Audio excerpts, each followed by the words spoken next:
Viksit, the Denmark way. For India to become a developed country, rule of law, strong state, and democratic accountability are key ingredients. And high growth must spread material prosperity. The name of the author is Duvvuri Subbarao, who is former governor of RBI.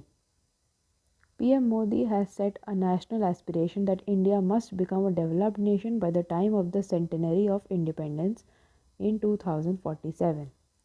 The Niti Aayog is said to be working on a roadmap towards that end. Will that roadmap get us to Denmark? The Denmark goal. Get us to Denmark? It's a phrase popularized by Francis Fukuyama to describe the challenge of developing countries in transforming into developed countries. By Denmark, he meant less the actual Scandinavian country than an imagined society that is prosperous, democratic, and secure, and has good governance and low levels of corruption. Three pillars. So, what does getting to in Denmark involve? A country has, of course, to be rich, but that is not sufficient. The people also need to enjoy a decent quality of life, which requires a well ordered society resting on three building blocks: the rule of law, a strong state, and democratic accountability. Equality before law. The thrust of the rule of law is that laws apply equally to everyone. This means that anyone who breaks the law, no matter how powerful or influential, will get caught and be punished.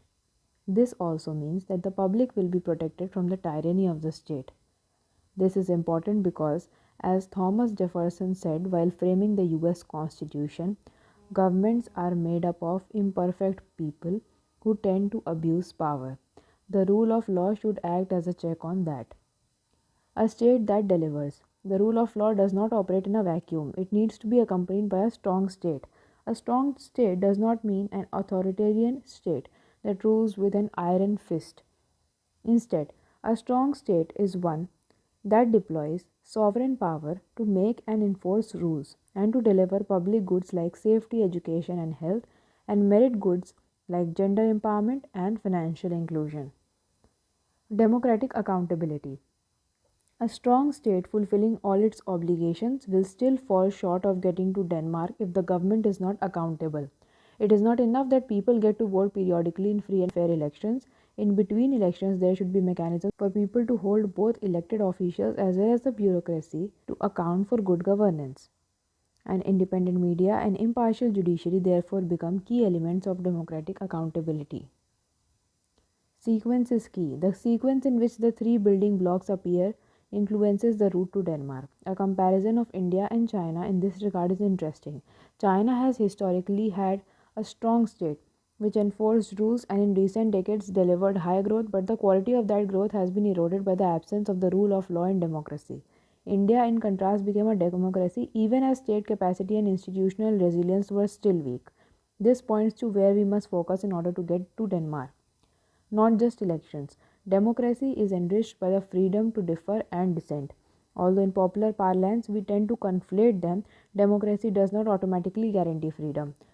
It's possible to have political democracy characterized by regular elections and a representative government without a liberal regime of freedoms, including freedom of speech, assembly, and religion. Ties that bind. Individual freedoms cannot be forced without social cohesion. Social cohesion can be captured in a phrase that we are familiar with: unity in diversity. The idea is that people, irrespective of their individual beliefs and interests, acknowledge a shared national identity and collective national interest. A grand bargain. Social cohesion is a neat idea in theory, but can be difficult in practice as we have discovered ourselves over the last 75 years since independence. It calls for a delicate balance between giving people freedom to decide how they live and what they believe in, while at the same time enjoining them to subscribe to a national identity and belief system. This calls for a grand bargain between the state and the people about where the state should be accommodative and where the people must yield. Ensure bottom up growth. Finally and self evidently, a country cannot get to Denmark without widely shared prosperity. Mere growth will not do. We know from experience that in the absence of any explicit action, the benefits of growth actually trickle up.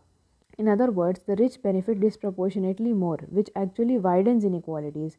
What we need are explicit policies to make the exact opposite happen. Ensure that the benefits of growth flow disproportionately more to the low income segments. Solve jobs puzzle. There is no one single or simple policy to tackle inequality. It needs a multi pronged approach. One big area that certainly needs attention is generating employment. Earlier this year, when we surpassed China to become the most populous country on the planet, there was much talk of the demographic dividend we will enjoy. But a demographic dividend is not inevitable. It will materialize if and only if India is able to generate jobs for the millions of youth who are flooding the labor market.